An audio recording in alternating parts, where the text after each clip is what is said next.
ਸਤਿ ਸ਼੍ਰੀ ਅਕਾਲ ਜੀ, ਮੈਂ ਹਾਂ ਪੁਨੀਤ। ਤੁਸੀਂ ਵੇਖ ਰਹੇ ਹੋ ਦ ਬੈਨੀਪਲ ਸ਼ੋ। ਇੱਕ ਵਾਰੀ ਫਿਰ ਤੋਂ ਤਹਿ ਦਿਲੋਂ ਸਵਾਗਤ ਕਰਦੇ ਹਾਂ ਤੁਹਾਡਾ। ਹੁਣ ਗੱਲ ਇਸ ਤਰ੍ਹਾਂ ਆ ਕਿ ਜਿਵੇਂ ਪੰਜਾਬ ਦੇ ਵਿੱਚ ਭਾਰਤ ਜੋੜੋ ਯਾਤਰਾ ਹੈਡਲਾਈਨ ਬਣੀ ਹੋਈ ਹੈ, ਉਸੇ ਤਰ੍ਹਾਂ ਇੱਕ ਦਿਲ ਜੋੜੋ ਯਾਤਰਾ ਵਾਲਾ ਵੀ ਸ਼ੋ ਹੈਗਾ ਤੇ ਉਹ ਹੈਗਾ ਦ ਬੈਨੀਪਲ ਸ਼ੋ।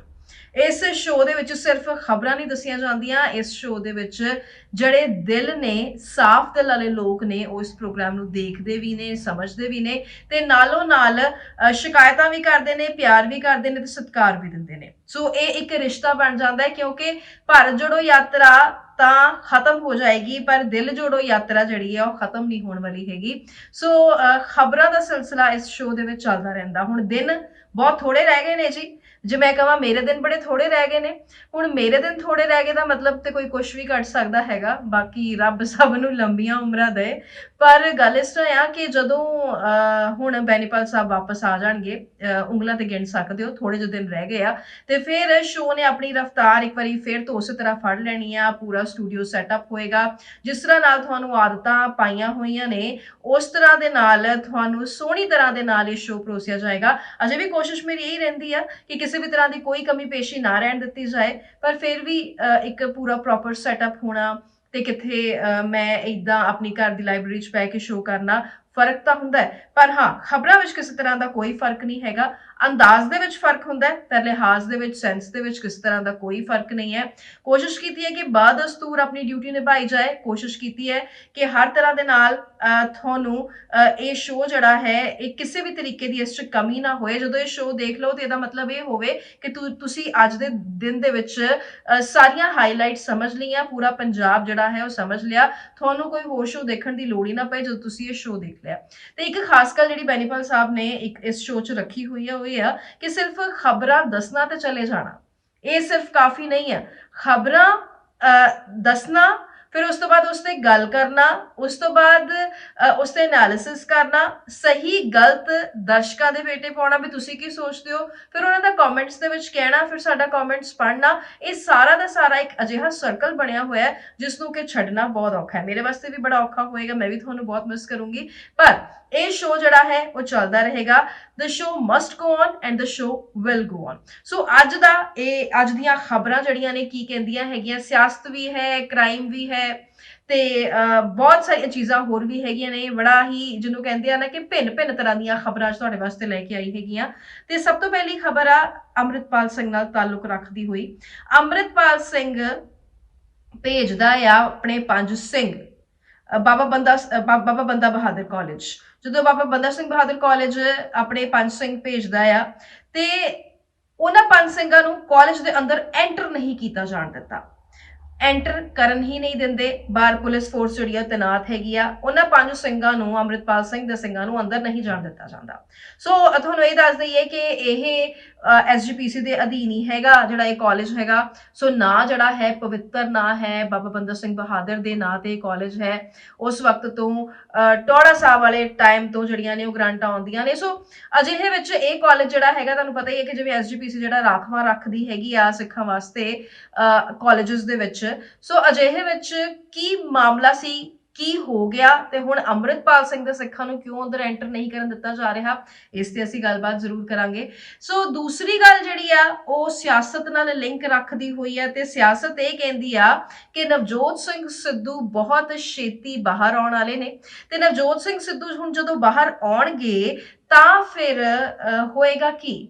ਨਵਜੋਤ ਸਿੰਘ ਸਿੱਧੂ ਨੂੰ ਮਿਲਣ ਦੇ ਲਈ ਪਹੁੰਚੇ ਨੇ ਅੱਜ ਬੇਹੱਦ ਸੀਨੀਅਰ ਲੀਡਰ, ਭਾਵੇਂ ਉੱਥੇ ਸੁਖਪਾਲ ਖਹਿਰਾ ਹੋਣ, ਭਾਵੇਂ ਉੱਥੇ ਲਾਲ ਸਿੰਘ ਹੋਣ, ਭਾਵੇਂ ਉੱਥੇ ਸ਼ਮਸ਼ੇਰ ਦੂਲੋ ਹੋਣ, ਭਾਵੇਂ ਉੱਥੇ ਮਹਿੰਦਰ KP ਹੋਣ। ਇਹ ਸਾਰੇ ਲੋਕ ਅੱਜ ਨਵਜੋਤ ਸਿੰਘ ਸਿੱਧੂ ਨੂੰ ਮਿਲਣ ਪਹੁੰਚੇ ਨੇ ਤੇ ਮਨਾ ਕਰ ਦਿੱਤਾ, ਨਾ ਜੀ ਨਾ, ਕਾਂਗਰਸ ਦੇ ਵਿੱਚ ਕਿਸੇ ਤਰ੍ਹਾਂ ਦਾ ਕੋਈ ਵੀ ਕਲੇਸ਼ ਨਹੀਂ ਹੈ। ਬਿਲਕੁਲ ਬਿਲਕੁਲ ਮਨਾ ਕਰ ਦਿੱਤਾ ਕਿ ਕਾਂਗਰਸ ਦੇ ਵਿੱਚ ਤਾਂ ਜਮਾ ਸ਼ਾਂਤੀ ਹੈ। ਇੰਨੀ ਸ਼ਾਂਤਮਈ ਜਿਹੜੀ ਪਾਰਟੀ ਹੈ ਉਹ ਹੋਰ ਹੋ ਹੀ ਨਹੀਂ ਸਕਦੀ ਹੈਗੀ। ਸੋ ਅੱਜ ਵੱਡੇ ਵੱਡੇ ਲੀਡਰ ਜਿਹੜੇ ਨੇ ਮਿਲ ਕੇ ਆਏ ਨੇ, ਕਿਸ ਨੇ ਕੀ ਕਿਹਾ, ਇਸ ਤੇ ਨਜ਼ਰ ਜਿਹੜੀ ਹੈ ਉਹ ਬਰਕਰਾਰ ਰਹੇਗੀ। ਉਧਰ ਅੱਜ ਦੂਸਰੀ ਖਬਰ ਤੁਹਾਨੂੰ ਦੱਸ ਦਿੰਦੇ ਆ ਕਿ ਚੰਨੀ ਸਾਹਿਬ ਜਿਹੜੇ ਨੇ ਉਹ ਵੀ ਬੜੇ ਐਕਸ਼ਨ ਦੇ ਵਿੱਚ ਨਜ਼ਰ ਆਏ ਨੇ। ਤੀਸਰੀ ਖਬਰ, ਦੂਸਰੀ ਨਹੀਂ ਤੀਸਰੀ ਖਬਰ ਕਾਂਗਰਸ ਨਾਲ ਤਾਲੁਕ ਰੱਖਦੀ ਹੋਈ ਹੀ ਕਿ ਚੰਨੀ ਸਾਹਿਬ ਬੜੇ ਐਕਸ਼ਨ ਦੇ ਵਿੱਚ ਨਜ਼ਰ ਆਏ ਨੇ। ਚੰਨੀ ਸਾਹਿਬ ਕਹਿ ਰਹੇ ਨੇ ਕਿ ਯਾਦ ਕਰਨਗੇ ਲੋਕ ਕਿ ਚੰਨੀ ਵਰਗਾ ਵੀ MLA ਸੀ। ਉਹ ਕਹਿ ਰਹੇ ਨੇ ਮੈਂ ਤਾਂ ਜੀ ਹਾਰ ਕੇ ਵੀ ਜਿੱਤ ਗਿਆ। ਕਿਉਂ ਅਜਿਹੀਆਂ ਸਟੇਟਮੈਂਟਸ ਬਾਹਰ ਆਈਆਂ? ਇੱਕ ਵਾਰੀ ਫੇਰ ਤੋਂ ਚੰਨੀ ਨੇ ਆਪਣਾ ਉਹ ਧੜੱਲਾ ਦਰਸਾਉਣ ਦੀ ਕੋਸ਼ਿਸ਼ ਕੀਤੀ ਆ। ਸਾਬਕਾ ਮੁੱਖ ਮੰਤਰੀ ਨੇ ਮੀਡੀਆ ਦੇ ਸਾਹਮਣੇ ਧੜੱਲੇ ਕਹੇ ਨੇ, ਗਾਏ ਨੇ, ਤੇ ਨਾਲੋਂ ਨਾਲ ਕੁਝ ਪੁਰਾਣੀਆਂ ਗੱਲਾਂ ਵੀ ਕੀਤਾ ਕਿ ਜਦੋਂ ਇਹ ਹੁੰਦਾ ਸੀ, ਜਦੋਂ ਮੈਂ ਇਹ ਕਰਦਾ ਹੁੰਦਾ ਸੀ। ਸੋ ਉਹ ਵਾਲੀਆਂ ਸਾਰੀਆਂ ਗੱਲਾਂ ਜੋ ਵਾਪਸ ਆਈਆਂ ਨੇ, ਇਸ ਬਾਬਤ ਵੀ ਚਰਚਾ ਜਿਹੜੀ ਹੈ ਉਹ ਕਰਨੀ ਬਹੁਤ ਜ਼ਿਆਦਾ ਜ਼ਰੂਰੀ ਆ। ਸੋ ਹੁਣ ਪੰਜਾਬ ਸਰਕਾਰ ਨੂੰ 500 ਕਰੋੜ ਦਾ ਨੁਕਸਾਨ ਹੋਇਆ। ਕੋਈ 1 ਦਾ 2 ਦਾ 50 ਦਾ ਕਰੋੜ ਦਾ ਨੁਕਸਾਨ ਨਹੀਂ ਹੋਇਆ, ਸਿੱਧਾ 500 ਕਰੋੜ ਦਾ ਨੁਕਸਾਨ ਹੋਇਆ ਦੱਸਿਆ ਜਾਂਦਾ ਹੈ। ਤੇ ਇਹ ਪੰਜਾਬ ਸਰਕਾਰ ਦੇ ਆਪਣੇ ਹੀ ਲੋਕਾਂ ਨੇ ਕਰਾਇਆ ਹੈ, ਆਪਣੇ ਹੀ ਅਫਸਰਾਂ ਨੇ ਕਰਾਇਆ ਹੈ। ਅਜਿਹੀ ਗੱਲ ਨਿਕਲ ਕੇ ਸਾਹਮਣੇ ਆ ਰਹੀ ਹੈ। ਸੋ ਹੁਣ ਇਸ ਬਾਬਤ ਵੀ ਦੱਸਾਂਗੇ। ਪਿੱਛੋਂ ਜਦੋਂ ਘਰ ਬੈਠੋ ਤੇ ਇਹ ਪ੍ਰੋਬਲਮਸ ਆਉਂਦੀਆਂ ਨੇ, ਸਟੂਡੀਓ ਵਿੱਚ ਇਹ ਪ੍ਰੋਬਲਮਸ ਨਹੀਂ ਆਉਂਦੀਆਂ। ਪਿੱਛੋਂ ਦੇਖੋ ਕੁੱਤਿਆਂ ਦੀ ਆਵਾਜ਼ ਜਿਹੜੀ ਆ ਉਹ ਆ ਰਹੀ ਹੈਗੀ ਆ, ਬਟ ਦੈਨ ਆਪਾਂ ਖਬਰਾਂ ਵੱਲ ਧਿਆਨ ਦੇਣਾ, ਆਪਾਂ ਪਿਛਲੀਆਂ ਨਿੱਕੀਆਂ ਮੋਟੀਆਂ ਆਵਾਜ਼ਾਂ ਵੱਲ ਜਮਾ ਧਿਆਨ ਨਹੀਂ ਦੇਣਾ ਹੈਗਾ, ਖਬਰਾਂ ਵੱਲ ਫੋਕਸ ਰਹਿਣਾ। ਤੇ ਅਗਲੀ ਖਬਰ ਕੀ ਕਹਿੰਦੀ ਹੈਗੀ ਆ? ਨੁਕਸਾਨ ਤਾਂ ਪੰਜਾਬ ਸਰਕਾਰ ਦਾ 500 ਕਰੋੜ ਵਾਲੀ ਗੱਲ ਤੁਹਾਨੂੰ ਦੱਸ ਦਿੱਤੀ। ਹੁਣ ਆਲੂਆਂ ਦੇ ਖੇਤ ਦੇ ਵਿੱਚੋਂ ਕਰੋੜਾਂ ਦੀ ਹੈਰਨ ਬਰਾਮਦ ਹੋਈ ਆ।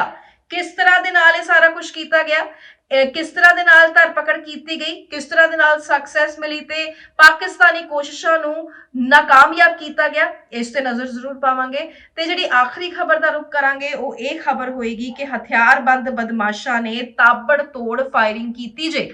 ਏਦਾਂ ਕਿੱਦਾਂ ਹੋ ਸਕਦਾ ਹੈ ਕਿ ਅਸੀਂ ਅੱਜ ਦਾ ਇਹ ਸ਼ੋਅ ਕਰ ਰਹੀ ਹੋਈਏ, ਅਸੀਂ ਰੋਜ਼ ਇਹ ਸ਼ੋਅ ਕਰੀਏ ਤੇ ਵਿੱਚ ਕ੍ਰਾਈਮ ਦੀ ਖਬਰ ਨਾ ਹੋਵੇ? ਇਹ ਹੋ ਹੀ ਨਹੀਂ ਸਕਦਾ ਕਿ ਕਿਤੇ ਗੋਲੀਆਂ ਨਾ ਚੱਲੀਆਂ ਹੋਣ, ਇਹ ਹੋ ਹੀ ਨਹੀਂ ਸਕਦਾ ਕਿ ਧੜੱਲੇ ਦੇ ਨਾਲ ਸ਼ਰੇਆਮ ਕਿਸੇ ਨੇ ਫਾਇਰਿੰਗ ਨਾ ਕੀਤੀ ਹੋਵੇ, ਗੋਲੀਆਂ ਨਾ ਦਾਗੀਆਂ ਹੋਣ। ਇਹ ਤਾਂ ਹੁਣ ਏਦਾਂ ਲੱਗਦਾ ਜਿਵੇਂ ਨੌਮ ਹੀ ਹੋ ਗਈ ਹੈ ਪੰਜਾਬ ਦੀ, ਕਿ ਅੱਜ ਅੰਮ੍ਰਿਤਸਰ, ਕੱਲ ਲੁਧਿਆਣੇ, ਪਰਸੋਂ ਜਲੰਧਰ, ਇਹ ਸਾਰੇ ਮਾਮਲੇ ਜਿਹੜੇ ਨੇ ਉਹ ਹੋਣੇ ਹੀ ਹੋਣੇ ਨੇ। ਸੋ ਕਦੀ ਕਦੀ ਹੈਰਾਨਗੀ ਵੀ ਹੁੰਦੀ ਹੈ ਕਿ ਵਾਟ ਵੀ ਆਰ ਅਪ ਟੂ, ਕੀ ਕਰ ਰਹੇ ਹਾਂ ਅਸੀਂ ਤੇ ਕਦੋਂ ਇਹ ਸਾਰਾ ਕੁਝ ਸਹੀ ਹੋਏਗਾ, ਇਸ ਬਾਰੇ ਅਸੀਂ ਡਿਸਕਸ ਕਰਨਾ ਹੈਗਾ। ਸੋ ਪਹਿਲੀ ਖਬਰ ਦਾ ਰੁਖ ਕਰਦੇ ਹਾਂ। ਸਭ ਤੋਂ ਪਹਿਲਾਂ ਜਿਹੜੀ ਕਿ ਅੰਮ੍ਰਿਤਪਾਲ ਸਿੰਘ ਨਾਲ ਤਾਲੁਕ ਰੱਖਦੀ ਹੈ ਜੀ। ਅੰਮ੍ਰਿਤਪਾਲ ਸਿੰਘ ਨੇ ਬਾਬਾ ਬੰਦਾ ਸਿੰਘ ਬਹਾਦਰ ਕਾਲਜ ਦੇ ਵਿੱਚ 5 ਸਿੰਘ ਭੇਜੇ। ਉਹ ਗੱਲਬਾਤ ਕਰਨ ਆਏ ਸਨ। ਤੁਹਾਨੂੰ ਯਾਦ ਹੋਏਗਾ ਕਿ ਕੁਝ ਦਿਨ ਪਹਿਲਾਂ ਇੱਕ ਲੜਾਈ ਹੋਈ ਸੀ ਸਿਕਿਉਰਿਟੀ ਗਾਰਡਸ ਤੇ ਸਟੂਡੈਂਟਸ ਦੇ ਦਰਮਿਆਨ। ਸੋ ਕੁਝ ਸਟੂਡੈਂਟਸ ਨੇ ਕਿਹਾ ਸੀਗਾ ਕਿ ਇੱਥੇ ਜਿਹੜੇ ਦੂਜੇ ਰਾਜਾਂ ਤੋਂ ਆਏ ਪ੍ਰਵਾਸੀ ਸਟੂਡੈਂਟਸ ਹੈਗੇ ਆ, ਤੇ ਇਹ ਜਿਹੜੇ ਸਟੂਡੈਂਟਸ ਆ, ਇਹ ਕੋਈ ਬਰਥਡੇ ਪਾਰਟੀ ਚੱਲ ਰਹੀ ਸੀ ਤੇ ਉਸ ਦੇ ਵਿੱਚ ਸਿਕਿਉਰਿਟੀ ਗਾਰਡ ਆਏ ਕਿ ਮਿਊਜ਼ਿਕ ਜਿਹੜਾ ਹੈ ਉਹ ਘੱਟ ਕਰੋ। ਫਿਰ ਇਲਜ਼ਾਮ ਇਹ ਵੀ ਆਏ ਸੀ ਕਿ ਇਹ ਸਿਗਰਟਾਂ, ਬੀੜੀਆਂ, ਤੰਬਾਕੂ, ਇਹ ਸਾਰਾ ਕੁਝ ਜਿਹੜਾ ਹੋਸਟਲ ਦੇ ਵਿੱਚ ਕਰਦੇ ਨੇ ਤੇ ਸਿੱਖ ਵਿਦਿਆਰਥੀ ਜਿਹੜੇ ਨੇ ਉਹਨਾਂ ਨੂੰ ਵਿਗਾੜਦੇ ਨੇ, ਜਾਂ ਫਿਰ ਉਹਨਾਂ ਨੂੰ ਵੀ ਇਸ ਬਾਬਤ ਪਰੇਸ਼ਾਨੀ ਹੁੰਦੀ ਹੈ। ਸੋ ਇਹ ਸਾਰੀਆਂ ਗੱਲਾਂ ਜਿਹੜੀਆਂ ਆਪਸ ਦੇ ਵਿੱਚ ਇਹਨਾਂ ਦੀ ਲੜਾਈ ਝਗੜਾ ਹੁੰਦਾ, ਸਿਕਿਉਰਿਟੀ ਗਾਰਡਸ ਦੇ ਨਾਲ ਹੁੰਦਾ, ਬਰਥਡੇ ਪਾਰਟੀ ਚੱਲ ਰਹੀ ਹੁੰਦੀ, ਰੌਲੇ ਰੱਪੇ ਦਰਮਿਆਨ ਹੁੰਦਾ। ਉਸ ਤੋਂ ਬਾਅਦ ਫਿਰ ਧਾਮੀ ਸਾਹਿਬ ਦੀ ਸਟੇਟਮੈਂਟ ਆਉਂਦੀ। ਧਾਮੀ ਸਾਹਿਬ ਜਦੋਂ ਇਹ ਸਾਰਾ ਮਾਮਲਾ ਨਿਪਟਾ ਕੇ ਧਾਮੀ ਸਾਹਿਬ ਕਹਿੰਦੇ ਆ, ਜਿਹੜੀ ਕਿ ਉਹਨਾਂ ਦੀ ਗੱਲ ਵਾਜਬ ਵੀ ਲੱਗਦੀ ਆ, ਕਹਿੰਦੇ ਕਿ ਦੇਖੋ ਇਹ ਬੱਚੇ ਜਿਹੜੇ ਨੇ ਇਹ ਵੀ ਸਾਡੇ ਬੱਚੇ ਨੇ, ਜਿਹੜੇ ਬਾਹਰੋਂ ਬੱਚੇ ਆਏ ਆ। ਸਟੂਡੈਂਟ ਜਿਹੜਾ ਆ ਉਹ ਸਟੂਡੈਂਟ ਹੀ ਆ, ਬੱਚੇ ਜਿਹੜੇ ਨੇ ਉਹ ਬੱਚੇ ਹੀ ਨੇ, ਸਭ ਦੇ ਬਰਾਬਰ ਹੈਗੇ ਨੇ। ਤੇ ਇਹਨਾਂ ਦੀ ਆਪਸੀ ਲੜਾਈ ਹੈਗੀ ਸੀ, ਕੋਈ ਏਦਾਂ ਹਿੰਦੂ ਸਿੱਖਾਂ ਲੜਾਈ ਨਹੀਂ ਸੀ ਹੈਗੀ। ਤੇ ਅਸੀਂ ਇਹ ਸਾਰਾ ਕੁਝ ਜਿਹੜਾ ਹੈ ਉਸ ਨੂੰ ਕੰਟਰੋਲ ਕਰ ਲਿਆ ਹੈ। ਜਿਨ੍ਹਾਂ ਲੋਕਾਂ ਦਾ ਕਸੂਰ ਸੀ ਉਹਨਾਂ ਨੂੰ ਬਦਲਣ ਦੀ ਗੱਲ ਜਿਹੜੀ ਹੈ ਉਹ ਕਹਿ ਦਿੱਤੀ ਗਈ ਆ। ਪਰ ਗੱਲ ਇਹ ਆ ਕਿ ਕੁਝ ਲੋਕ ਜਿਹੜੇ ਸੋਸ਼ਲ ਮੀਡੀਆ ਤੇ ਗੱਲਾਂ ਜਿਹੜੀਆਂ ਉਹ ਵਧਾ ਚੜਾ ਕੇ ਦੱਸਦੇ ਹੈਗੇ ਆ। ਪਰ ਜੇ ਗੱਲ ਏਡੀ ਵੱਡੀ ਨਾ ਹੋਵੇ ਤੇ ਹੁਣ ਕਿਸ ਤਰ੍ਹਾਂ ਦੇ ਨਾਲ ਬਾਹਰ ਪੁਲਿਸ ਦਾ ਏਡਾ ਪੈਰਾ ਹੋਵੇ, ਅੰਮ੍ਰਿਤਪਾਲ ਸਿੰਘ ਦੇ 5 ਸਿੰਘ ਜਿਹੜੇ ਨੇ ਉਹ ਪਹੁੰਚ ਜਾਣ ਤੇ ਉਹਨਾਂ ਨੂੰ ਅੰਦਰ ਐਂਟਰੀ ਨਾ ਮਿਲੇ। ਉਹ ਕਹਿੰਦੇ ਆ ਕਿ ਅਸੀਂ ਸਿਰਫ ਕਾਲਜ ਪ੍ਰਸ਼ਾਸਨ ਨਾਲ ਗੱਲ ਕਰਨਾ ਚਾਹੁੰਦੇ ਆ ਕਿ ਸਾਡੇ ਬੱਚਿਆਂ ਦੀ ਸੁਰੱਖਿਆ ਜਿਹੜੀ ਹੈ ਉਹ ਪੱਕੀ ਕੀਤੀ ਜਾਏ, ਸਾਡੇ ਸਿੱਖ ਬੱਚਿਆਂ ਦੀ ਸੁਰੱਖਿਆ ਪੱਕੀ ਕੀਤੀ ਜਾਏ। ਉਧਰ ਧਾਮੀ ਸਾਹਿਬ ਕਹਿੰਦੇ ਆ ਕਿ ਬੱਚੇ ਸਾਰੇ ਬਰਾਬਰ ਨੇ, ਇਸ 'ਚ ਕੋਈ ਸਿੱਖ ਹਿੰਦੂ ਵਾਲੀ ਗੱਲ ਜਿਹੜੀ ਹੈ ਉਹ ਨਹੀਂ ਹੋਣੀ ਚਾਹੀਦੀ ਹੈਗੀ। ਅਸੀਂ ਜੋ ਕਰਨਾ ਸੀ, ਜਿਸ ਤਰ੍ਹਾਂ ਕਰਨਾ ਸੀ, ਅਸੀਂ ਉਹ ਕਰ ਚੁੱਕੇ ਹੈਗੇ ਆ। ਪਰ ਅੰਮ੍ਰਿਤਪਾਲ ਸਿੰਘ ਦੇ ਜਿਹੜੇ ਸਿੰਘ ਨੇ ਉਹ ਕਹਿੰਦੇ ਨੇ, 5 ਸਿੰਘ ਕਹਿੰਦੇ ਨੇ ਕਿ ਸਾਡਾ ਪ੍ਰਸ਼ਾਸਨ ਨਾਲ ਮਿਲਣਾ ਬਹੁਤ ਜ਼ਿਆਦਾ ਜ਼ਰੂਰੀ ਹੈ। ਪੰਜਾਬ ਦੇ ਵਿੱਚ ਕਾਲਜਾਂ ਦਾ ਮਾਹੌਲ ਖਰਾਬ ਕੀਤਾ ਜਾ ਰਿਹਾ ਹੈ। ਬਾਬਾ ਬੰਦਾ ਸਿੰਘ ਬਹਾਦਰ ਨਾਂ ਤੇ ਇਹ ਕਾਲਜ ਹੈਗਾ ਤੇ ਇਸ ਕਾਲਜ ਦੇ ਨਾਂ ਦੇ ਉੱਤੇ ਤੇ ਇਸ ਬਿਲਡਿੰਗ ਦੇ ਅੰਦਰ ਇੱਕ ਖਿਲਵਾੜ ਅਸੀਂ ਨਹੀਂ ਹੋਣ ਦੇਵਾਂਗੇ। ਸੋ ਇਹ ਗੱਲ ਸਾਫ਼-ਸਾਫ਼ ਜਿਹੜੀ ਉਹ ਕਹੀ ਜਾ ਰਹੀ ਹੈਗੀ ਆ। ਸੋ ਇਹ ਹੁਣ ਗੱਲ ਨਿਕਲ ਕੇ ਸਾਹਮਣੇ ਆਈ ਹੈ ਤੇ ਇੱਥੇ ਵਿਵਾਦ ਭਖ ਗਿਆ। ਬਾਹਰ ਸਿੰਘ ਨੇ, ਬਾਹਰ ਪੁਲਿਸ ਹੈ, ਉਧਰ ਧਾਮੀ ਸਾਹਿਬ ਦੀ ਸਟੇਟਮੈਂਟ ਹੈਗੀ ਆ ਤੇ ਨਾਲ ਦੇ ਨਾਲ ਫਿਰ ਕਹਿੰਦੇ ਆ ਕਿ ਵਿਵਾਦ ਜਿਹੜਾ ਉਹ ਥੰਮ ਗਿਆ ਆ। ਪਰ ਇਹਨੂੰ ਆਪਾਂ ਵਿਵਾਦ ਥੰਮਿਆ ਹੋਇਆ ਨਹੀਂ ਕਹਿ ਸਕਦੇ ਹੈਗੇ। ਇਹਨੂੰ ਆਪਾਂ ਕਿਸ ਤਰ੍ਹਾਂ ਕਹਿ ਸਕਦੇ ਹਾਂ ਕਿ ਵਿਵਾਦ ਜਿਹੜਾ ਹੈ ਉਹ ਥੰਮ ਗਿਆ? ਵਿਵਾਦ ਥੰਮਿਆ ਨਹੀਂ ਹੈ ਤੇ ਇੱਥੇ ਅਜੇ ਵੀ ਕੋਸ਼ਿਸ਼ ਕੀਤੀ ਜਾ ਰਹੀ ਹੈ ਕਿ ਅੰਦਰ ਜਾਇਆ ਜਾਏ, ਕਾਲਜ ਪ੍ਰਸ਼ਾਸਨ ਨਾਲ ਮਿਲਿਆ ਜਾਏ, ਗੱਲਬਾਤ ਕੀਤੀ ਜਾਏ, ਪਰ ਕਾਲਜ ਪ੍ਰਸ਼ਾਸਨ ਨਾਲ ਮਿਲਣ ਦੀ ਇਜਾਜ਼ਤ ਨਹੀਂ ਹੈ। ਫਿਰ ਉਸ ਤੋਂ ਬਾਅਦ ਸਿੰਘ ਕਹਿ ਰਹੇ ਨੇ ਕਿ ਹੁਣ ਅਗਲਾ ਫੈਸਲਾ ਜਿਹੜਾ ਕਿ ਸਖਤ ਹੋ ਸਕਦਾ ਹੈ, ਉਹ ਫੈਸਲਾ ਜਿਹੜੇ ਉਹ ਅੰਮ੍ਰਿਤਪਾਲ ਸਿੰਘ ਲੈਣਗੇ। ਸੋ ਕੀ ਕੁਝ ਨਿਕਲ ਕੇ ਸਾਹਮਣੇ ਆਉਂਦਾ ਹੈ ਅੱਗੇ ਤੁਹਾਡੇ ਤੱਕ ਪੂਰੀ ਜਾਣਕਾਰੀ ਪਹੁੰਚਾ ਦਿੱਤੀ ਜਾਏਗੀ। ਹਾਂਜੀ, ਅਗਲੀ ਖਬਰ ਸਿਆਸਤਾਂ ਵੱਲ ਨੂੰ ਲੈ ਕੇ ਜਾਏਗੀ ਤੇ ਸਿਆਸਤਾਂ ਕਹਿੰਦੀਆਂ ਨੇ ਕਿ ਨਵਜੋਤ ਸਿੰਘ ਸਿੱਧੂ 26 ਤਰੀਕ ਨੂੰ ਬਾਹਰ ਆ ਰਹੇ ਨੇ ਤੇ ਨਵਜੋਤ ਸਿੰਘ ਸਿੱਧੂ ਨੂੰ ਪਿਆਰ ਕਰਨ ਵਾਲੇ ਸਡਨਲੀ ਵੱਧ ਗਏ ਨੇ। ਨਵਜੋਤ ਸਿੰਘ ਸਿੱਧੂ ਦੀ ਫਿਕਰ ਕਰਨ ਵਾਲੇ ਇੱਕੋ ਦਮ ਸਾਹਮਣੇ ਆ ਰਹੇ ਨੇ ਤੇ ਹੁਣ ਇਕੱਠੇ ਹੋ ਕੇ ਨਵਜੋਤ ਸਿੰਘ ਸਿੱਧੂ ਨੂੰ ਜੇਲ੍ਹ 'ਚ ਮਿਲ ਕੇ ਆਏ ਨੇ ਤੇ ਇਹ ਜਿਹੜੇ ਜੇਲ੍ਹ 'ਚ ਮਿਲ ਕੇ ਆਏ ਨੇ ਉਹਨਾਂ 'ਚ ਮਹਿੰਦਰ ਕੇਪੀ ਦਾ ਨਾਂ ਹੈ, ਉਹਨਾਂ 'ਚ ਸੁਖਪਾਲ ਸਿੰਘ ਖਹਿਰਾ ਦਾ ਨਾਂ ਹੈ, ਉਹਨਾਂ 'ਚ ਸ਼ਮਸ਼ੇਰ ਸਿੰਘ ਦੂਲੋ ਦਾ ਨਾਂ ਹੈ, ਉਹਦੇ 'ਚ ਲਾਲ ਸਿੰਘ ਦਾ ਨਾਂ ਹੈ। ਸਾਰੇ ਜਿਹੜੇ ਵੱਡੇ ਵੱਡੇ ਦਿੱਗਜ ਕਾਂਗਰਸ ਲੀਡਰ ਨੇ ਨਾ ਉਹ ਮਿਲ ਕੇ ਆਏ ਨੇ। ਸੋ ਅਜਿਹੇ ਵਿੱਚ ਤੁਹਾਨੂੰ ਪਤਾ ਹੀ ਹੈ ਕਿ ਜਦੋਂ ਚਿੱਠੀ ਵਾਲੀ ਗੱਲ ਫੈਲੀ ਸੀ, ਫਿਰ ਪ੍ਰਿਯੰਕਾ ਗਾਂਧੀ ਨੇ ਚਿੱਠੀ ਲਿਖੀ ਸੀ, ਬਾਅਦ 'ਚ ਮਨਾ ਕਰ ਦਿੱਤਾ ਗਿਆ ਸੀ ਹਰੀਸ਼ ਚੌਧਰੀ ਵੱਲੋਂ ਕਿ ਇਸ ਤਰ੍ਹਾਂ ਦੀ ਕਿਸੇ ਵੀ ਤਰ੍ਹਾਂ ਦੀ ਕੋਈ ਗੱਲ ਨਹੀਂ ਹੈਗੀ। ਸੋ ਜਦੋਂ ਇਹ ਸਾਰਾ ਕੁਝ ਹੋ ਰਿਹਾ ਸੀ ਤੇ ਫਿਰ ਮਨਾ ਕਰ ਦਿੱਤਾ ਗਿਆ ਸੀ ਤੇ ਫਿਰ ਅਸੀਂ ਇਹੀ ਕਿਹਾ ਸੀ ਕਿ ये पब्लिक है, ये सब जानती है ਤੇ ਅਸੀਂ ਵੀ ਕਿਹਾ ਸੀ ये मीडिया है, ये ਜ਼ਰੂਰਤ से ज़्यादा जानती है ਅਸੀਂ ਇਹ ਵੀ ਗੱਲ ਕਹਿ ਦਿੱਤੀ ਸੀ। ਬਟ ਦੈਨ ਹੁਣ ਜਦੋਂ ਮਿਲ ਕੇ ਆ ਰਹੇ ਨੇ, ਮਿਲਣੀਆਂ ਹੋ ਰਹੀਆਂ ਹੈਗੀਆਂ ਤੇ ਇਹਨੂੰ ਬਸ ਇਹੀ ਕਿਹਾ ਗਿਆ, ਇਸ ਮਿਲਣ ਨੂੰ ਇਹੀ ਕਿਹਾ ਗਿਆ ਕਿ ਅਸੀਂ ਸਿਹਤ ਦਾ ਹਾਲ ਜਾਣਨ ਗਏ ਸੀ। ਕੋਈ ਵੱਡੀ ਗੱਲ ਨਹੀਂ ਆ ਜੀ, ਕੋਈ ਵੱਡੀ ਗੱਲ ਨਹੀਂ ਆ। ਕਾਂਗਰਸ 'ਚ ਕਹਿੰਦੇ ਕੋਈ ਕਲੇਸ਼ ਹੀ ਨਹੀਂ ਹੈਗਾ। ਕਾਂਗਰਸ ਲੀਡਰ ਕਹਿ ਰਹੇ ਨੇ ਕਿ ਦੇਖੋ ਜੀ, ਰਾਜਾ ਵੜਿੰਗ ਤੇ ਤੁਸੀਂ ਨਵਜੋਤ ਸਿੰਘ ਸਿੱਧੂ ਦਰਮਿਆਨ ਕੋਈ ਕਲੇਸ਼ ਦੀ ਗੱਲ ਕਹਿ ਰਹੇ ਹੋ, ਇਹ ਤਾਂ ਹੈ ਹੀ ਨਹੀਂ, ਕਿਉਂਕਿ ਕਹਿੰਦੇ ਰਾਜਾ ਵੜਿੰਗ ਨੇ ਤੇ ਆਪ ਕਹਿ ਦਿੱਤਾ ਕਿ ਜੇ ਸਿੱਧੂ ਸਾਹਿਬ ਆਣਗੇ ਤੇ ਮੈਂ ਤੇ ਉਹਨਾਂ ਦੇ ਅੰਡਰ ਕੰਮ ਕਰਨ ਨੂੰ ਤਿਆਰ, ਉਹਨਾਂ ਦੀ ਲੀਡਰਸ਼ਿਪ ਦੇ ਅੰਦਰ ਕੰਮ ਕਰਨ ਨੂੰ ਤਿਆਰ ਆ। ਕਹਿੰਦੇ ਜਦੋਂ ਇਹ ਗੱਲ ਕਹਿ ਦਿੱਤੀ ਤੁਹਾਨੂੰ ਕਿੱਥੋਂ ਕਲੈਸ਼ ਨਜ਼ਰ ਆਉਂਦਾ? ਪਰ ਜੀ ਤੁਹਾਨੂੰ ਗੱਲ ਦਸੀਏ, ਸਾਨੂੰ ਰਾਜਾ ਵੜਿੰਗ ਦੀ ਟੋਨ ਬੜੀ ਚੰਗੀ ਤਰ੍ਹਾਂ ਯਾਦ ਆ। ਰਾਜਾ ਵੜਿੰਗ ਨੇ ਜਿਸ ਤਰੀਕੇ ਨਾਲ ਕਿਹਾ ਸੀ ਵੀ ਕਿਸੇ ਨੂੰ ਹੋਵੇ ਕੋਈ ਪ੍ਰੋਬਲਮ, ਰਾਜਾ ਵੜਿੰਗ ਨੂੰ ਕੋਈ ਪ੍ਰੋਬਲਮ ਨਹੀਂ ਹੈਗੀ, ਜਿਸ ਤਰੀਕੇ ਨਾਲ ਉਹਨਾਂ ਨੇ ਕਿਹਾ ਸੀ, ਸੋ ਦਿਲ ਤੇ ਲੱਗੀ ਸੀ ਗੱਲ, ਦਿਲ ਤੇ ਸਿੱਧਾ ਦਿਲ ਤੇ ਲੱਗੀ ਹੋਈ ਸੀ ਗੱਲ ਤੇ ਇਹ ਗੱਲ ਜਿਹੜੀ ਆ ਸਾਨੂੰ ਸਮਝ ਆਉਂਦੀ ਹੈਗੀ ਆ। ਸੋ ਸਿੱਧੂ ਦੇ ਆਉਣ ਦੇ ਬਾਅਦ ਕੀ ਕੁਝ ਹੋਣ ਵਾਲਾ ਅਸੀਂ ਇਸ ਚੀਜ਼ ਦਾ ਅੰਦਾਜ਼ਾ ਲਗਾ ਸਕਦੇ ਹੈਗੇ ਆ। ਸਿੱਧੂ ਨਾ, ਨਵਜੋਤ ਸਿੰਘ ਸਿੱਧੂ ਬੜੇ ਮੂਡੀ ਜਿਹੇ ਹੈਗੇ ਨੇ। ਕੁਛ ਨਹੀਂ ਕਿਹਾ ਜਾ ਸਕਦਾ, ਆਉਂਦੇ ਇੱਕ ਨਵੀਂ ਜ਼ਿੰਮੇਵਾਰੀ ਸਾਂਭ ਲੈਣ। ਕੁਛ ਨਹੀਂ ਕਿਹਾ ਜਾ ਸਕਦਾ, ਆਉਂਦਿਆਂ ਜਿਵੇਂ ਉਹ 6-6 ਮਹੀਨੇ ਮੌਨ ਵਰਤ ਰੱਖ ਲੈਂਦੇ ਨੇ, ਕੁਛ ਬੋਲਦੇ ਨਹੀਂ, ਮੀਡੀਆ ਸਾਹਮਣੇ ਨਹੀਂ ਆਉਂਦੇ, ਕੈਮਰਾ ਸਾਹਮਣੇ ਨਹੀਂ ਆਉਂਦੇ, ਜਿਹੜਾ ਉਹਨਾਂ ਦਾ ਆਪਣਾ ਇੱਕ ਪੇਜ ਰਨ ਕਰਦੇ ਨੇ ਉਸ ਤੇ ਵੀ ਨਹੀਂ ਆਉਂਦੇ, ਨਾ ਕੋਈ ਪਰਿਵਾਰਕ ਪਿਕਚਰ ਵੀ ਸਾਹਮਣੇ ਨਹੀਂ ਆਉਂਦੀ, ਉਹ ਬਿਲਕੁਲ ਗਾਇਬ ਹੋ ਜਾਂਦੇ ਨੇ, ਫਿਰ ਇੱਕਦਮ ਬੜਮ ਕਰਕੇ ਨਿਕਲ ਕੇ ਆਉਂਦੇ ਨੇ। ਇਹ ਵੀ ਨਵਜੋਤ ਸਿੰਘ ਸਿੱਧੂ ਕਰਦੇ ਨੇ। ਪਰ ਨਵਜੋਤ ਸਿੰਘ ਸਿੱਧੂ ਹੁਣ ਅੰਦਰ ਰਹਿ ਕੇ ਆਏ ਨੇ। ਬਹੁਤ ਸਾਰੇ ਲੋਕ ਕਹਿੰਦੇ ਆ ਕਿ ਨਵਜੋਤ ਸਿੰਘ ਸਿੱਧੂ ਦਾ ਵਤੀਰਾ ਜਿਹੜਾ ਹੈ ਬਹੁਤ ਬਦਲਿਆ, ਕਿਉਂਕਿ ਨਵਜੋਤ ਸਿੰਘ ਸਿੱਧੂ ਨੂੰ ਈਗੋਇਸਟਿਕ ਵੀ ਕਿਹਾ ਜਾਂਦਾ ਕਿ ਉਹ ਗੱਲ ਕਰਨ ਦਾ ਲਹਿਜ਼ਾ ਉਹਨਾਂ ਦਾ ਸਹੀ ਨਹੀਂ ਹੁੰਦਾ, ਇਹ ਵੀ ਕਿਹਾ ਜਾਂਦਾ। ਪਰ ਬਹੁਤ ਸਾਰੇ ਲੋਕ ਕਹਿੰਦੇ ਨੇ Navjot Singh Sidhu is a changed person. ਹੁਣ ਨਵਜੋਤ ਸਿੰਘ ਸਿੱਧੂ ਬਦਲ ਸਕਦੇ ਨੇ, ਮਤਲਬ ਆਈ ਡਾਊਟ, ਬਟ ਦੈਨ ਜੇ ਬਦਲ ਸਕਦੇ ਨੇ ਤਾਂ ਬਹੁਤ ਵਧੀਆ ਗੱਲ ਹੈ। ਮਤਲਬ ਚੇਂਜ ਇਜ਼ ਆਲਵੇਜ਼ ਗੁੱਡ, ਹਰ ਕਿਸੇ ਨੂੰ ਥੋੜਾ ਬਦਲਣਾ ਚਾਹੀਦਾ, ਮੈਨੂੰ, ਤੁਹਾਨੂੰ, ਨਵਜੋਤ ਸਿੰਘ ਸਿੱਧੂ ਨੂੰ। ਬਟ ਦੈਨ ਇਹ ਗੱਲ ਜਿਹੜੀ ਆ ਕਿ ਜਦੋਂ ਇਹਨਾਂ ਸਾਰੇ ਲੀਡਰਸ ਦਾ ਮਿਲ ਕੇ ਆਉਣਾ, ਇਹ ਪੰਜਾਬ ਦੀ ਸਿਆਸਤ ਦਾ ਇੱਕ ਹੋਰ ਚੈਪਟਰ ਲਿਖਣ ਦੀ ਤਿਆਰੀ ਹੈਗੀ ਆ। ਕਿਉਂਕਿ ਜੇ ਪੰਜਾਬ ਦੀ ਸਿਆਸਤ ਦਾ ਇਸ ਤਰ੍ਹਾਂ ਦਾ ਚੈਪਟਰ ਲਿਖਿਆ ਜਾ ਰਿਹਾ ਹੈ, ਇਸ ਚੈਪਟਰ ਦੇ ਵਿੱਚ ਕਿਤੇ ਨਾ ਕਿਤੇ ਡਰ ਨਜ਼ਰ ਆ ਰਿਹਾ ਹੈ। ਪੇਜ ਜਿਹੜੇ ਗੜ ਕਰਕੇ ਇਹ ਫੜਫੜਾ ਰਹੇ ਨੇ ਪੇਜਸ ਕਿ ਹਾਏ ਹੁਣ ਤਾਂ ਸਿੱਧੂ ਆਏ, ਹਾਏ ਹੁਣ ਤਾਂ ਸਿੱਧੂ ਆਏ, ਤੇ ਇਹ ਸਾਰਾ ਕੁਝ ਨਜ਼ਰ ਆ ਰਿਹਾ ਹੈ। ਤੇ ਕੁਝ ਲੋਕ ਇਹ ਵੀ ਆ ਵੀ ਜਿਨ੍ਹਾਂ ਨੂੰ ਰਿਵਾਈਵਲ ਦਿਖ ਰਹੀ ਹੈ ਸਿੱਧੂ ਦੇ ਨਾਲ, ਕਈ ਲੋਕਾਂ ਨੂੰ ਰਿਵਾਈਵਲ ਦਿਖ ਰਹੀ ਹੈ ਕਿ ਕਾਂਗਰਸ ਨੂੰ ਸਾਹ ਮਿਲਣਗੇ। ਸੋ ਦੇਖਦੇ ਹਾਂ ਆਉਣ ਦੇ ਬਾਅਦ ਕੀ ਹੁੰਦਾ। ਪੂਰੀ ਕਵਰੇਜ ਕਰਾਂਗੇ ਤੇ ਸਾਰਾ ਕੁਝ ਦਿਖਾਵਾਂਗੇ ਤੁਹਾਨੂੰ। ਹਾਂਜੀ, ਅਗਲੀ ਖਬਰ ਦਾ ਰੁਖ ਕਰਦੇ ਆ ਤੇ ਅਗਲੀ ਖਬਰ ਤਾਲੁਕ ਰੱਖਦੀ ਹੈ ਚਰਨਜੀਤ ਸਿੰਘ ਚੰਨੀ ਦੇ ਨਾਲ। ਚੰਨੀ ਸਾਹਿਬ ਜਿਹੜੇ ਨੇ ਉਹ ਬੜੇ ਐਕਸ਼ਨ ਦੇ ਵਿੱਚ ਨੇ, ਬਿਲਕੁਲ ਐਕਸ਼ਨ ਮੋਡ ਦੇ ਵਿੱਚ ਨੇ ਤੇ ਚੰਨੀ ਸਾਹਿਬ ਜਿਹੜੇ ਆ ਉਹ ਕਹਿੰਦੇ ਆ ਕਿ ਬਈ ਮੈਂ ਭਾਵੇਂ ਹਾਰ ਗਿਆ ਪਰ ਮੇਰੇ ਕਹਿਣ ਤੇ ਅੱਜ ਸਾਰੇ ਲੋਕ ਇੱਥੇ ਆਏ ਨੇ, ਪੰਚ ਸਰਪੰਚ ਸਾਰੇ ਇੱਥੇ ਪਹੁੰਚੇ ਨੇ। ਕਹਿੰਦੇ ਜਿਹਨੂੰ ਸ਼ਾਇਦ ਭੁੱਲ ਗਿਆ ਹੋਵਾਂਗਾ ਉਹ ਨਹੀਂ ਆਇਆ ਹੋਏਗਾ, ਪਰ ਬਿਨਾਂ ਬੁਲਾਏ ਵੀ ਕੁਝ ਲੋਕ ਆਏ ਨੇ। ਕਹਿੰਦੇ ਇੰਨੀ ਇੱਜ਼ਤ ਮਾਣ ਕਿਹਨੂੰ ਮਿਲਦੀ ਹੈ? ਕਹਿੰਦੇ ਜਿਹੜੇ ਮੌਜੂਦਾ ਐਮਐਲਏ ਹੈਗੇ, ਮਿਨਿਸਟਰ ਹੈਗੇ, ਉਹਨਾਂ ਨੂੰ ਨਹੀਂ ਮਿਲਦੀ ਹੈਗੀ ਜਿੰਨੀ ਇੱਜ਼ਤ ਮਾਣ ਮੈਨੂੰ ਮਿਲ ਰਹੀ ਹੈਗੀ ਆ। ਕਹਿੰਦੇ ਜਿੰਨੇ ਕੰਮ ਮੈਂ ਕਰਾਏ ਉਹ ਲੋਕੀ ਯਾਦ ਕਰਦੇ ਨੇ ਤੇ ਲੋਕ ਯਾਦ ਕਰਿਆ ਕਰਨਗੇ ਕਿ ਇੱਕ ਚੰਨੀ ਐਮਐਲਏ ਹੁੰਦਾ ਸੀ। ਕਹਿੰਦੇ ਲੋਕ ਵੀ ਬੜੀ ਚੰਗੀ ਤਰ੍ਹਾਂ ਯਾਦ ਕਰਿਆ ਕਰਨਗੇ। ਕਹਿੰਦੇ ਜਿਹੜੇ ਕੰਮ ਮੈਂ ਅਜੇ ਕਰ ਰਿਹਾ ਸੀ ਕੁਝ, ਉਹ ਸਰਕਾਰ ਨੇ ਆ ਕੇ ਰੁਕਵਾ ਦਿੱਤੇ। 2 ਕਾਲਜਸ ਦੀ ਗੱਲ ਕੀਤੀ, ਕਹਿੰਦੇ ਉਹ ਸਰਕਾਰ ਨੇ ਆ ਕੇ ਰੁਕਵਾ ਦਿੱਤੇ। ਸੋ ਅਜਿਹੇ ਵਿੱਚ ਕਹਿੰਦੇ ਕਿ ਹੁਣ ਭਾਰਤ ਜੋੜੋ ਯਾਤਰਾ ਜਿਹੜੀ ਹੈ ਉਹ ਇੱਕ ਨਵਾਂ ਚੈਪਟਰ ਲਿਖਣ ਵਾਲੀ ਹੈਗੀ ਆ, ਤੇ ਇਸ ਯਾਤਰਾ ਦੇ ਨਾਲ ਬਹੁਤ ਕੁਝ ਜਿਹੜਾ ਹੈ ਪੰਜਾਬ ਦੇ ਲੋਕ ਸਮਝ ਜਾਣਗੇ।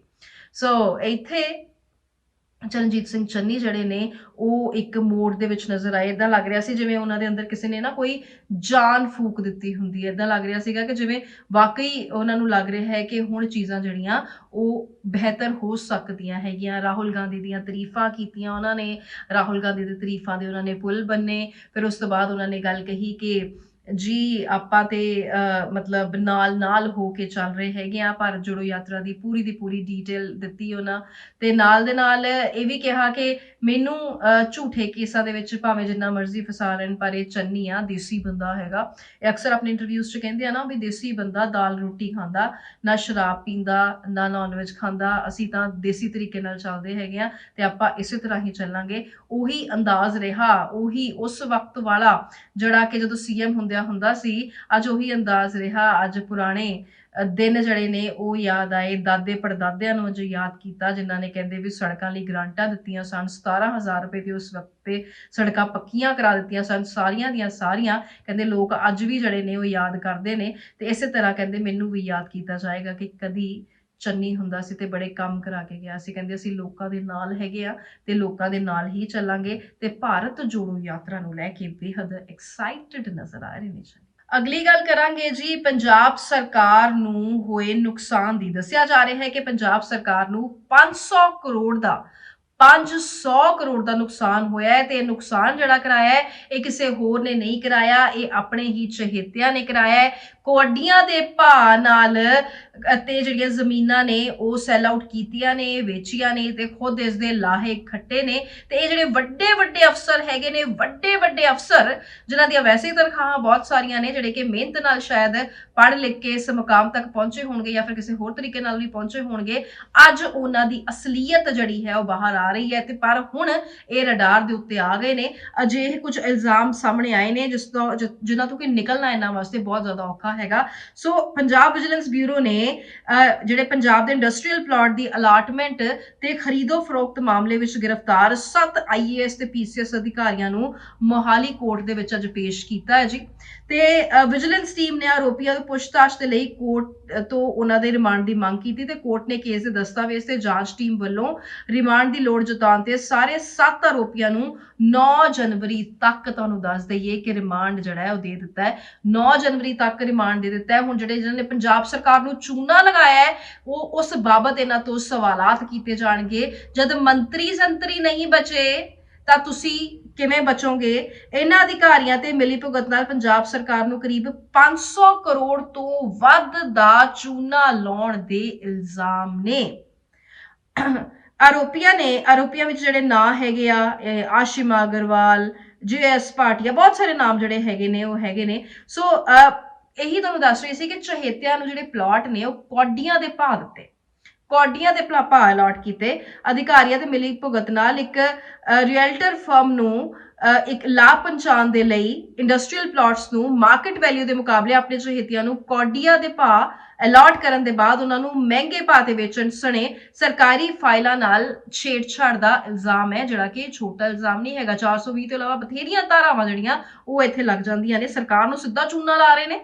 ਵਿਜੀਲੈਂਸ ਨੇ ਮਾਮਲੇ ਵਿੱਚ ਦਰਜ ਕੇਸ ਵਿੱਚ ਸਾਬਕਾ ਮੰਤਰੀ ਸੁੰਦਰ ਸ਼ਾਮ ਅਰੋੜਾ ਸਮੇਤ ਪੰਜਾਬ ਸਰਕਾਰ ਨੇ ਕੁੱਲ 14 ਸੀਨੀਅਰ ਆਫੀਸਰਸ ਨੂੰ ਨਾਮਜ਼ਦ ਕੀਤਾ ਹੋਇਆ। ਤੁਹਾਨੂੰ ਮੈਂ ਪਹਿਲਾਂ ਵੀ ਦੱਸੀ ਸੀ ਇਹ ਗੱਲ। ਤੇ ਇਹਨਾਂ ਵਿੱਚੋਂ Punjab state industrial development corporation ਦੇ ਜਿਹੜੇ 7 ਅਫਸਰਾਂ ਨੂੰ ਗ੍ਰਿਫਤਾਰ ਕੀਤਾ ਗਿਆ। ਸੋ ਇਸ ਮਾਮਲੇ ਵਿੱਚ ਖੁਲਾਸਾ ਪੰਜਾਬ ਅਗੇਂਸਟ ਕਰਪਸ਼ਨ ਦੇ ਪ੍ਰਧਾਨ ਸਤਨਾਮ ਸਿੰਘ ਦਾਊ ਨੇ ਇੱਕ ਪ੍ਰੈਸ ਕਾਨਫਰੰਸ ਵਿੱਚ ਵੀ ਕੀਤਾ ਸੀਗਾ।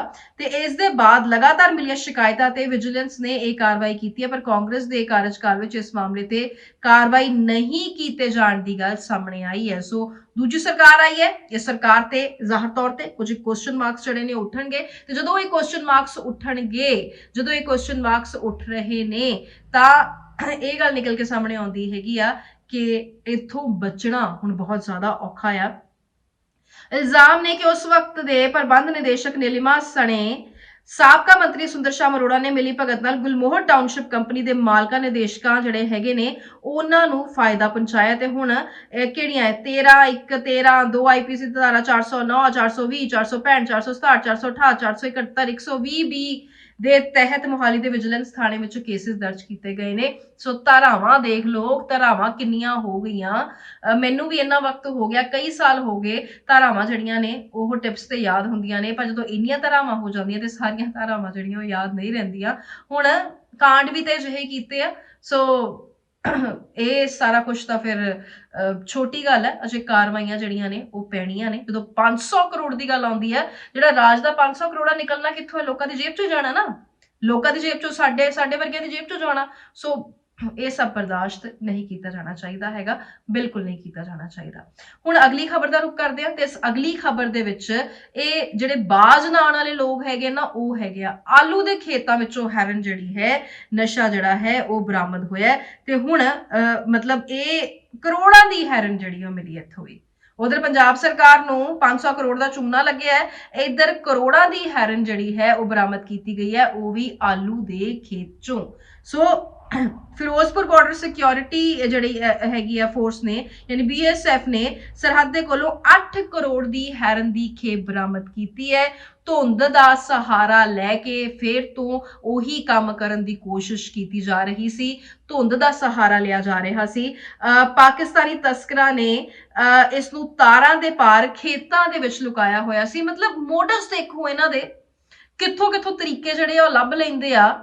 ਮਤਲਬ ਤਾਰਾਂ ਦੇ ਪਿੱਛੇ ਲੁਕਾ ਕੇ ਆਏ ਹੋਏ ਸੀ ਕਿ ਧੁੰਦ ਹੈ, ਕਿਸੇ ਨੂੰ ਪਤਾ ਨਹੀਂ ਲੱਗੇਗਾ। ਤੇ ਬਾਰਡਰ ਏਰੀਆਜ਼ ਜਿਹੜੇ ਹੁੰਦੇ ਨੇ ਸੰਘਣੇ ਹੁੰਦੇ ਨੇ ਤੇ ਇੱਥੇ ਧੁੰਦ ਜਿਹੜੀ ਆ ਜ਼ਿਆਦਾ ਪੈਂਦੀ ਹੈਗੀ ਆ। ਸੋ ਫਾਇਦਾ ਜਿਹੜਾ ਚੱਕਿਆ ਉਹ ਇਸ ਤਰੀਕੇ ਦੇ ਨਾਲ ਫਾਇਦਾ ਜਿਹੜਾ ਚੱਕਿਆ ਤੇ ਪਾਕਿਸਤਾਨੀ ਤਸਕਰਾਂ ਦੇ, ਪਰ ਇਸ ਜੋ ਸੋਚਿਆ ਸੀ ਉਹਨਾਂ ਨੇ ਉਸ ਨੂੰ ਬਿਲਕੁਲ BSF ਨੇ ਬਿਲਕੁਲ ਸ਼ਾਂਤ ਕਰ ਦਿੱਤਾ, ਉਸ ਨੂੰ ਬਿਲਕੁਲ ਜਿਹਨੂੰ ਕਹਿੰਦੇ ਆ ਨਾ ਕਿ ਅਨਸਕਸੈਸਫੁਲ ਕਰ ਦਿੱਤਾ। ਜੋ ਸੋਚ ਰਹੇ ਸੀ ਬਿਲਕੁਲ ਪਾਣੀ ਫੇਰ ਦਿੱਤਾ ਉਸ ਤੇ। ਸੋ ਪਾਕਿਸਤਾਨੀ ਤਸਕਰਾਂ ਦੇ ਵੱਲੋਂ ਇਹ ਖੇਪ ਫਿਰੋਜ਼ਪੁਰ ਦੇ ਅਧੀਨ ਆਉਂਦੇ ਪਿੰਡ ਪੀਰ ਇਸਮਾਇਲ ਖਾਨ ਦੇ ਤਾਰਾਂ ਦੇ ਪਾਰ ਆਲੂ ਦੇ ਖੇਤਾਂ ਵਿੱਚ ਲੁਕਾਈ ਗਈ ਸੀ। ਹੁਣ ਦੁਪਹਿਰ ਬਾਅਦ ਜਦੋਂ BSF ਦੇ ਜਵਾਨ ਗਸ਼ਤ ਤੇ ਸਨ ਤੇ ਉਹਨਾਂ ਨੇ ਫੈਂਸਿੰਗ ਦੇ ਪਾਰ ਪੈਰਾਂ ਦੇ ਨਿਸ਼ਾਨ ਦੇਖੇ, ਜਿਸ ਦੇ ਬਾਅਦ ਉਹਨਾਂ ਨੂੰ ਸ਼ੱਕ ਹੋਇਆ ਤੇ ਇਲਾਕੇ ਵਿੱਚ ਸਰਚ ਆਪਰੇਸ਼ਨ ਚਲਾਇਆ ਗਿਆ ਤੇ ਸਰਚ ਆਪਰੇਸ਼ਨ ਕਿਉਂਕਿ ਪੈਰਾਂ ਦੇ ਨਿਸ਼ਾਨ ਬਾਰਡਰ ਏਰੀਆਜ਼ ਦੇ ਅੰਦਰ ਜਿਹੜੇ ਰਹਿੰਦੇ ਨੇ ਨਾ, ਜਿਹੜੇ BSF ਵਾਲੇ, ਉਹਨਾਂ ਨੂੰ ਪਤਾ ਹੈ ਕਿ ਇੱਥੇ ਉਹ ਸੁੰਘ ਲੈਂਦੇ ਨੇ ਜਮਾ ਕਿ ਇੱਥੇ ਇਹ ਚੀਜ਼ ਜਿਹੜੀ ਆ ਹੋ ਸਕਦੀ ਹੈ। ਸਰਚ ਆਪਰੇਸ਼ਨ ਚਲਾਇਆ ਤੇ ਉਹਨਾਂ ਨੇ ਜੋ ਸੁੰਘਿਆ ਸੀ ਉਹ ਗਲਤ ਨਹੀਂ ਸੀ।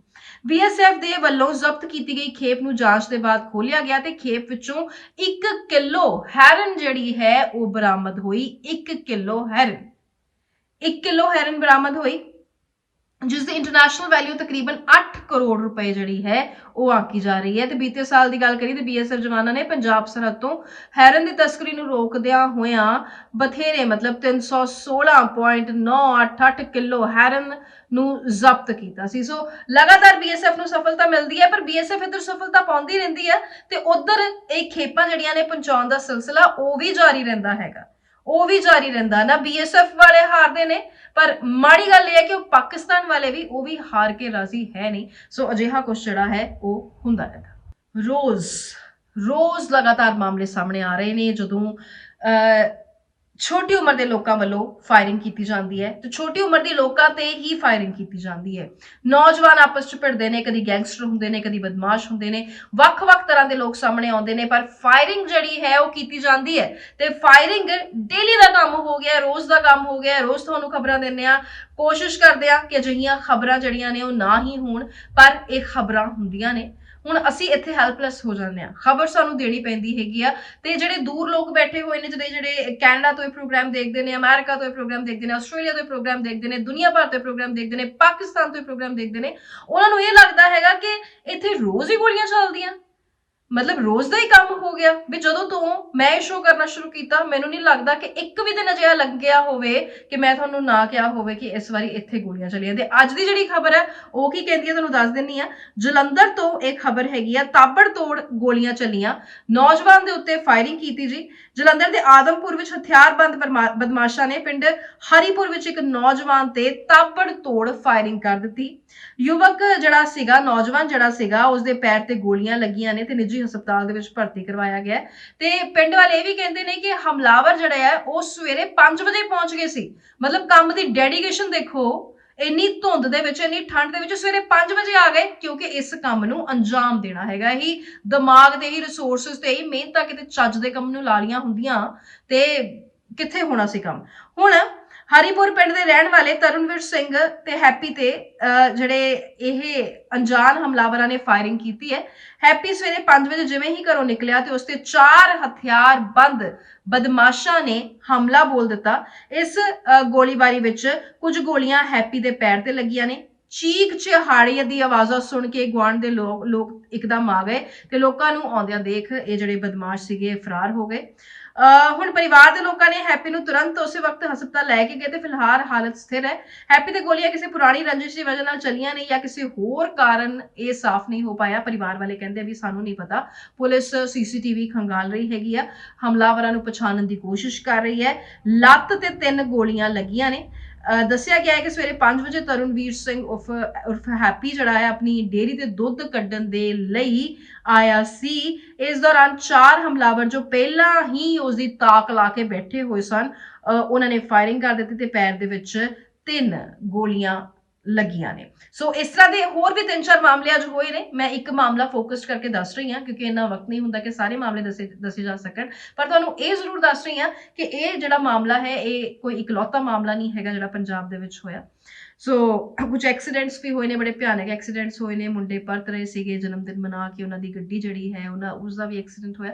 ਮਤਲਬ ਬਹੁਤ ਕੁਝ ਜਿਹੜਾ ਹੈ ਇਹ ਜਦੋਂ ਇਹ ਵਾਲਾ ਸੀਜ਼ਨ ਹੁੰਦਾ ਬਹੁਤ ਹਾਦਸੇ ਹੁੰਦੇ ਨੇ। ਤਾਂ ਹੀ ਕਹਿੰਦੇ ਆ ਕਿ ਬਹੁਤ ਬਚ ਕੇ, ਬਹੁਤ ਧਿਆਨ ਦੇ ਨਾਲ। ਤੇ ਇਹ ਜਿਹੜੇ ਫਾਇਰਿੰਗ ਕਰ ਰਹੇ ਨੇ ਇਹਨਾਂ ਤੇ ਹੁਣ ਨਕੇਲ ਕੱਸਣੀ ਬਹੁਤ ਜ਼ਿਆਦਾ ਜ਼ਰੂਰੀ ਹੋ ਗਈ ਹੈ, ਕਿਉਂਕਿ ਸਾਡੇ ਘਰਾਂ ਦੇ ਵਿੱਚ ਵੀ ਬੱਚੇ ਨੇ। ਸਾਨੂੰ ਵੀ ਡਰ ਲੱਗਦਾ ਹੈਗਾ ਕਿ ਬੱਚਾ ਕਿਸੇ ਗਲਤ ਰਾਹੇ ਨਾ ਪੈ ਜਾਏ। ਆਉਂਦੇ ਨੇ ਘਰ ਦੇ ਅੰਦਰ ਵੜ ਕੇ ਫਾਇਰਿੰਗ ਕਰ ਦਿੰਦੇ ਨੇ। ਇਮੈਜਿਨ, ਘਰ ਇਨਸਾਨ ਵਾਸਤੇ ਸਭ ਤੋਂ ਸੁਰੱਖਿਅਤ ਹੁੰਦਾ ਤੇ ਉੱਥੇ ਹੀ ਆ ਕੇ ਫਾਇਰਿੰਗ ਕਰ ਦਿੰਦੇ ਨੇ। ਤੇ ਫਿਰ ਹੋਰ ਇਨਸਾਨ ਜੇ ਘਰ ਤੋਂ ਬਚ ਕੇ ਤੇ ਇਨਸਾਨ ਕਿਤੇ ਨਹੀਂ ਜਾ ਸਕਦਾ ਨਾ।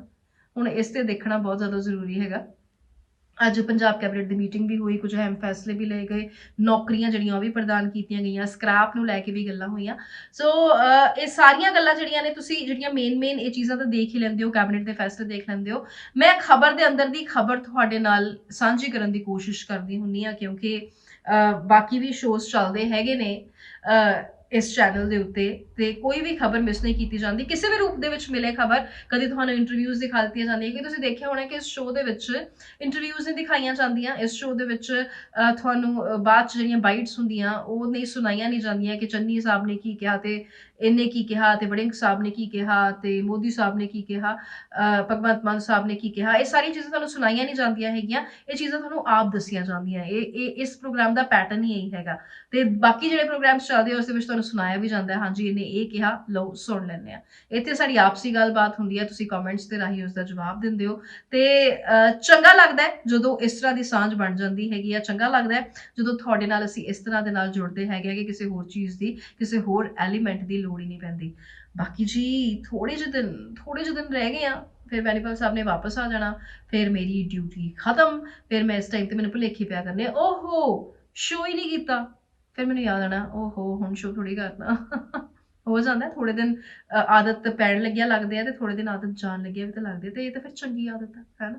ਬਾਕੀ ਤੁਸੀਂ ਆਪਣਾ ਧਿਆਨ ਬਹੁਤ ਰੱਖਣਾ, ਖੂਬ ਰੱਖਣਾ, ਐਵੇਂ ਨਹੀਂ, ਪੱਕਾ ਧਿਆਨ ਰੱਖਣਾ, ਠੀਕ ਹੈ ਨਾ। ਸਤਿ ਸ਼੍ਰੀ ਅਕਾਲ।